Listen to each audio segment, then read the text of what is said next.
Sir, കുംഭമേളയിൽ താരമായ ഒരു പെൺകുട്ടിയുണ്ട്, മൊണാലിസ. പിന്നീട് ആ കുംഭമേളയിൽ മാല വിൽപ്പനക്കാരി എത്തിയ മൊണാലിസ വീഡിയോകളിൽ, സോഷ്യൽ മീഡിയകളിൽ വൈറലായതോടുകൂടി അവരുടെ ജീവിതം വലിയ പ്രതിസന്ധിയിലായി. ഇപ്പോൾ പുതിയ താരോദയമായി മാറിയിരിക്കുകയാണ് മൊണാലിസ. കുംഭമേള വലിയ നേട്ടങ്ങളാണ് അവിടെ എത്തുന്നവർക്ക് നൽകുന്നത് എന്നുള്ളതിൻ്റെ ഒരു ഉദാഹരണം കൂടിയായി നമ്മൾ ഇതിനെ കാണണമോ? തീർച്ചയായിട്ടും കാണാമല്ലോ. കുംഭമേള സൃഷ്ടിക്കുന്ന വിസ്മയങ്ങൾ എത്ര വലുതാണ് സത്യത്തിൽ. നമ്മൾ ഈ കുംഭമേളയുടെ ചരിത്രം പരിശോധിച്ചാൽ തന്നെ ഈ 600 വർഷങ്ങൾക്കൊക്കെ ഇടയിലുള്ള കൃത്യമായ ചരിത്രങ്ങൾ നമ്മുടെ കയ്യിലുണ്ട്. അതിന് മുമ്പും നടന്നിട്ടുണ്ടല്ലോ, കുംഭമേള നടന്നിട്ടുണ്ട്. ഇവിടെയൊക്കെ ഓരോ കുംഭമേളകളിലും കൂടെ സംഭവിക്കുന്ന ഈ കാര്യങ്ങൾ സമാഹരിച്ചാൽ, അല്ലെങ്കിൽ ഈ എന്താ പറയുന്ന കുംഭമേളയുടെ ഉദ്ദേശങ്ങൾക്ക് അപ്പുറത്ത് നടക്കുന്ന കാര്യങ്ങളാണ് ഞാൻ ഉദ്ദേശിച്ചത്. കുംഭമേള എന്ന് പറഞ്ഞൊരു സ്പിരിച്വൽ പരിപാടിയാണ്. അതിൻ്റെ ഭാഗമായി കോടിക്കണക്കിന് ആളുകൾ എത്തുന്നു. ഇത്തവണ 48 കോടി ആളുകൾ എത്തുന്നു. പക്ഷേ അതിനിടയിൽ സംഭവിക്കുന്ന ഒത്തിരി കാര്യങ്ങളുണ്ട് ഇതുപോലെ.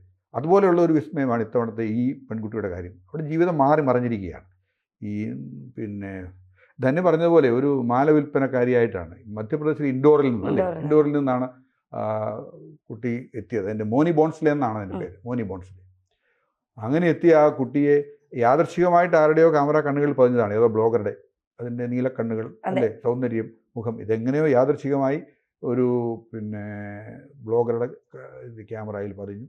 അത് പെട്ടെന്ന് ശ്രദ്ധിക്കപ്പെട്ടതോടുകൂടി പിന്നെ ആളുകളുടെ പ്രവാഹം കുംഭമേളയിൽ ഒരു അട്രാക്ഷനായിട്ട് ഈ കുട്ടി മാറി. പെട്ടെന്ന് അവർ വന്നത് ഈ ജീവിതായോസനത്തിനാണ്, മനസ്സിലായില്ല, ഈ മാല വിൽക്കാൻ വേണ്ടി വന്നതാണ്. പക്ഷെ വന്നു കഴിഞ്ഞ് ആളുകളെല്ലാം ഈ കുട്ടിയെ കാണാൻ വേണ്ടി, കുട്ടിയെല്ലാം കുറച്ച് പ്രായമായല്ലോ, മൊണാലിസ എന്നൊരു പേരും നൽകി, വിളിപ്പേരും നൽകി. അത് ഈ ബ്ലോഗർ നൽകിയതാണെന്ന് തോന്നുന്നു, അല്ലേ, എങ്ങനെയാണ്. അതോടുകൂടി അതൊരു സംഭവമായി മാറി.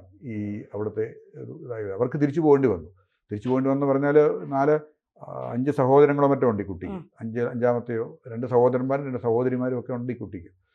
അങ്ങനെയാണ് ഇത് വൈറലായി ഇതായി. അത് സനോജ് മിശ്ര എന്ന് പറയുന്ന സംവിധായകൻ്റെ അടുത്ത്. സനോജ് മിശ്ര എന്ന് പറയുന്നത് ബോളിവുഡിലെ ഒരു പ്രശസ്തനായ സംവിധായകനാണ്. അദ്ദേഹത്തിൻ്റെ ഈ രാം ജന്മഭൂമി, പിന്നെന്താ ഈ diary of West Bengal, Kashi to Kashmir, ഇങ്ങനെ കുറേ ചിത്രങ്ങൾ അദ്ദേഹത്തിൻ്റെതായിട്ടുണ്ട്, വളരെ ശ്രദ്ധിക്കപ്പെട്ട ചിത്രങ്ങൾ. ഈ ചിത്രങ്ങളുടെയൊക്കെ പേരുകൊണ്ട് തന്നെ നമുക്കറിയാമല്ലോ എത്രത്തോളം ശ്രദ്ധിക്കപ്പെടുന്ന ചിത്രങ്ങളാണ് എന്ന് നമുക്കറിയാമല്ലോ.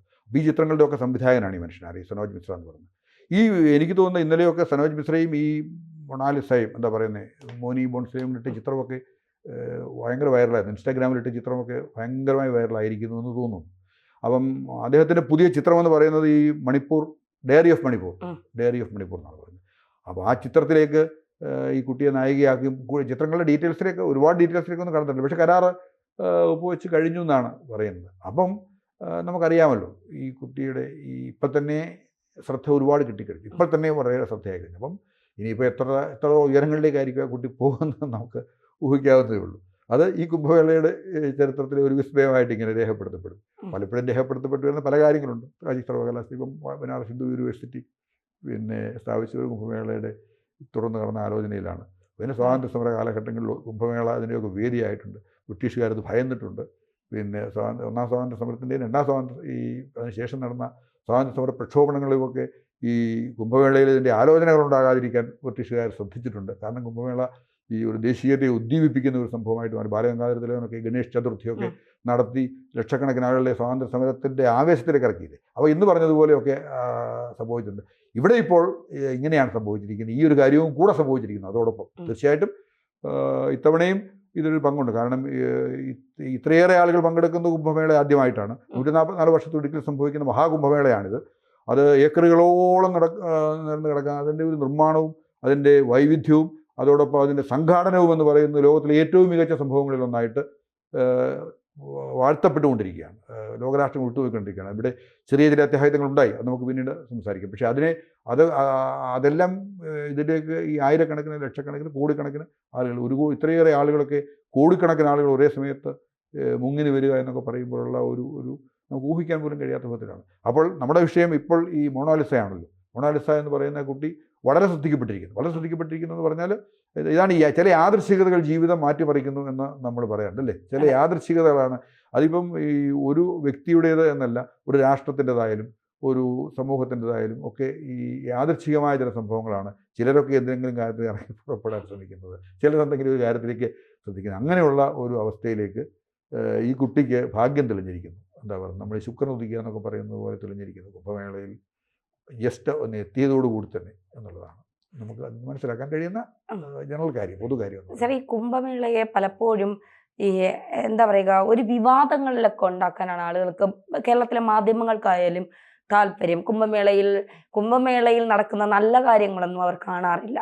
ഇത്തരം ചില അപകടങ്ങൾ, അത് ഇപ്പോൾ സാർ പറഞ്ഞതുപോലെ നമ്മൾ മറ്റൊരു വീഡിയോയിൽ സംസാരിക്കുന്നുണ്ട്, എങ്കിൽ പോലും ചില അപകടങ്ങൾ, ചില ആളുകളുടെ കടന്നുകയറ്റങ്ങൾ, ഇത് മാത്രം ലക്ഷ്യം വെച്ചുകൊണ്ട് നടത്തുന്ന ചില മാധ്യമങ്ങളുണ്ട്. തീർച്ചയായിട്ടും ഉണ്ട്. കേരളത്തിലെ മാധ്യമങ്ങളെ സംബന്ധിച്ചിടത്തോളം നമ്മളിത് പറയുമ്പോൾ വളരെ ശ്രദ്ധിക്കേണ്ട കാര്യമാണ്. വളരെ കൃത്യമായിട്ട് ചില കാര്യങ്ങൾ തമസ്കരിക്കാനുള്ള ശ്രമം കേരളത്തിലെ മാധ്യമങ്ങൾക്കുണ്ട്. ഒരു പൊതു അജണ്ടയുണ്ട്. കേരളീയ സമൂഹത്തിൽ നിലനിന്ന് വരുന്ന, അല്ലെങ്കിൽ കേരളീയ സമൂഹത്തിൻ്റെ ചിന്താധാരയിൽ ഉൾപ്പെട്ട് വരുന്ന ചില ഈ സംഗതികളുണ്ട്. എന്താണെന്ന് പറഞ്ഞു കഴിഞ്ഞാൽ അത് പല കാരണം കൊണ്ടും ഉണ്ട്, പല കാരണങ്ങൾ കൊണ്ടുമുണ്ട്.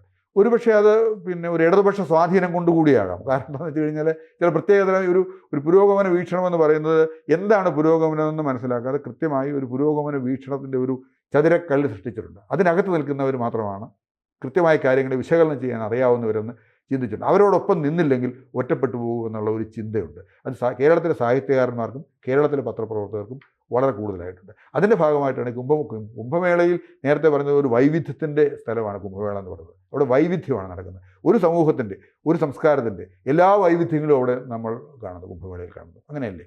പിന്നെ നമ്മൾ അവിടെ അപ്പോൾ അവിടെ ഈ ഒരു സെക്റ്റുണ്ട്, എത്രയോ സെക്റ്റുകളുണ്ട്. ആധ്യാത്മികതയ്ക്ക് നമ്മൾ കൊടുത്തിരിക്കുന്ന അത്ര മാനം, ഇതൊരു സെമിറ്റിക് ചിന്തയല്ലല്ലോ. ഒരാൾ സൃഷ്ടിച്ച ഒരു മതമോ അല്ലെങ്കിൽ തങ്ങളിലൂടെ മാത്രമേ മോക്ഷമുള്ളൂ എന്ന് ചിന്തിക്കുന്ന ഒരു മതമോ അല്ലല്ലോ ഹിന്ദു മതവും ഹിന്ദു സംസ്കാരവും എന്ന് പറയുന്നത്. അവരെ സംബന്ധിച്ചിടത്തോളം എന്ന് പറയുന്നത് ഒരുപാട് വഴികളുണ്ട് ഈശ്വരനിലെത്താൻ. ഈശ്വരൻ എന്ന് പറയുന്നത് ഈശ്വര വിശ്വാസികളല്ലാത്തവർക്കും മോക്ഷം നേടാൻ വഴികളുണ്ട്. ഈ ചാർവാകന്മാരെയൊക്കെ നമ്മൾ കണ്ടിട്ടില്ലേ? നിരീശ്വരവാദികൾ എന്ന് പറയുന്ന എത്രയോ ആളുകളുണ്ട്. വിഗ്രഹാരാധനയ്ക്ക് എതിരെ പുരോഗമനപരമായി ചിന്തിക്കുന്ന ആളുകളെന്ന് പറയുന്നുണ്ട്. വിഗ്രഹാരാധന മോശമാണ്. മുഹമ്മദ് നബിയൊക്കെ ഈ വിഗ്രഹാരാധന ആണ് പ്രധാനമായിട്ട് എതിർത്തുകൊണ്ടാണ് മുഹമ്മദ്. വിഗ്രഹാരാധന എന്ന് പറയുന്നത് ആവശ്യമില്ലാത്ത കാര്യമാണ്. നമ്മുടെ വേദങ്ങളിൽ വിഗ്രഹാരാധന പരാമർശിക്കപ്പെടുന്നില്ല. ഹൈന്ദവ സമൂഹത്തിൻ്റെ ഏറ്റവും പ്രമുഖ ചിന്താപദ്ധതിയായ വേദങ്ങളിൽ വിഗ്രഹാരാധന എന്ന് പറയുന്നത് ഒരു വലിയ കാര്യമായിട്ട് പറയുന്നില്ല. വിഗ്രഹാരാധനയെ തന്നെ അവർ അംഗീകരിക്കുന്നുമില്ല. ഹൈന്ദവ മതത്തിൻ്റെ ഏറ്റവും പറ്റും. ഞാൻ പറഞ്ഞത് ഈ നമ്മൾ പുരോഗമനപരമെന്ന് പറയുന്ന എത്രയോ ചിന്താധാരകൾ, ഇപ്പോൾ പുതുതായി കണ്ടുപിടിക്കപ്പെടുന്നു എന്ന് പറയുന്ന ചിന്താധാരകൾ, പുരോഗമനപരമെന്ന് കാണുന്നത്, അതെല്ലാം ഈ സംസ്കാരത്തിൻ്റെ ഭാഗമായിരുന്നു എന്നുള്ളതാണ് വസ്തുത. പക്ഷേ അത് കൃത്യമായി കണ്ടെത്താൻ കഴിയാതെ, അത് കാണാതെ അവിടെ നടക്കുന്ന ചെറിയ ചെറിയ കാര്യങ്ങൾ, നമ്മൾ നേരത്തെ പറഞ്ഞതുപോലെ ഈ സംഘാടന മികവ് കണ്ടെത്താതെ നമ്മൾ അവരെ എങ്ങനെയാണ് പറയുക? ഈ സംഘാടന മികവ്, ഇത്രയേറെ ആളുകൾ പങ്കെടുക്കുന്ന ഒരു സംഭവം, ഇത്രയേറെ വെറൈറ്റീസ് ഉള്ള ആളുകൾ പങ്കെടുക്കുന്ന ഒരു സംഭവം നമ്മൾ നേരത്തെയും പറഞ്ഞിട്ടുണ്ട്. ഇപ്പം കല്ലെറിയുന്നു, മക്കയിലൊക്കെ ചെയ്യുന്നു, ഒരേ വേഷം, ഒരേ രീതി, എന്നിട്ട് അവരിങ്ങനെ ലക്ഷക്കണക്കിന് ആളുകൾ കൂടുന്നു. ഇവിടെ അങ്ങനെയല്ലല്ലോ. ലക്ഷക്കണക്കിന് ആളുകൾ കോടിക്കണക്കിന് ആളുകൾ കൂടുന്നു. കോടിക്കണക്കിന് ആളുകൾ കൂടുമ്പോൾ ഈ കോടിക്കണക്കിന് ആളുകൾ തികച്ചും വ്യത്യസ്തരായ ആളുകളാണുള്ളത്. അല്ലാതെ ഒരേ ചിന്തയോടുകൂടി പോകുമ്പോഴും അങ്ങനെയല്ലല്ലോ പോകുന്നത്. നമ്മൾ ആധ്യാത്മികതയുടെ അഭവമായ ഒരു തലത്തിലേക്ക് ഉയർത്തപ്പെടുകയാണ്. അത് കണ്ടെത്തുക എന്നുള്ളതാണ്. അതിലേക്ക് ഗവേഷണം നടത്തുക എന്നുള്ളതാണ് ആവശ്യം, അല്ലേ? അതിലേക്ക് ഗവേഷണം നടത്തി അതിൻ്റെ ഇതെങ്ങനെ ഒരു നാടിൻ്റെ, ഒരു രാജ്യത്തിൻ്റെ, ലോകത്തിൻ്റെ, കാരണം ലോകത്തിൻ്റെ നാനാഭാഗങ്ങളിൽ നിന്ന് ആളുകൾ എത്തുന്നുണ്ടല്ലോ, ലോകത്തിൻ്റെയൊക്കെ ഒരു ഏകീകൃതമായ ഒരു രൂപത്തിന്, അല്ലെങ്കിൽ നമ്മുടെ ഈ മനുഷ്യരാശിയുടെ സമാധാനത്തിന് അതിനുവേണ്ടിയൊക്കെ ഉപയോഗിക്കാനുള്ള ഒരു ചിന്തയാണ് ഉണ്ടാകേണ്ടത്. നമ്മൾ അങ്ങനെയാണ് അതിനെ കാണേണ്ടത്, അങ്ങനെയാണ് ഗവേഷണം നടത്തേണ്ടത്. നിർഭാഗ്യവശാൽ ഈ പറഞ്ഞതുപോലെ അവിടെ നടക്കുന്ന ഇത്തരം ഒരു സംഭവത്തിൽ പാളിച്ചകൾ ഉണ്ടാകുന്നു എന്നതൊരു തെറ്റല്ലല്ലോ. ചെറിയ ചെറിയ പാളിച്ചകൾ ഉണ്ടാകുന്നു എന്ന് പറയുന്ന ഒരു തെറ്റല്ല. നമുക്കറിയാമല്ലോ, 2 ലക്ഷം പേരാണ് ശബരിമല തീർത്ഥാടനത്തിൽ പരമാവധി, മകരവിളക്ക് ദിവസം കൂടുന്നത് 2 ലക്ഷത്തിലധികം പേരാണ് പരമാവധി വരുന്നത്. അപ്പോൾ അവിടെ പോലും സംഘാടനത്തിലുള്ള പിഴവുകൾ നമ്മൾ ശ്രദ്ധിക്കുന്നുണ്ട്. അപ്പോഴാണ് ഇത്ര കോടിക്കണക്കിന് ആളുകൾ കൂടുന്നിടത്ത് പിഴവിനെ പറ്റിയുള്ള അത് കണ്ടത്. അത് ക്ഷീരമുള്ളവർ അകിടും ചുവട്ടിലും ചോര തന്നെ കൊതുകിൻ്റെ കൗതുകം എന്നുള്ളവരെ അങ്ങനെ പോട്ടെ എന്നുള്ളതാണ്. ഏതായാലും ഈ കുംഭമേളയിലെ നമ്മൾ ആധ്യാത്മികതയ്ക്ക് അപ്പുറത്തുള്ള ഒരു തലത്തിലേക്ക് ഈ കുട്ടി ഉയർന്നിരിക്കുന്നു. ആരാ? മോണോലിസ എന്ന് പറയുന്ന മോനി ബോൺസിലെ എത്തിയിരിക്കുന്നു.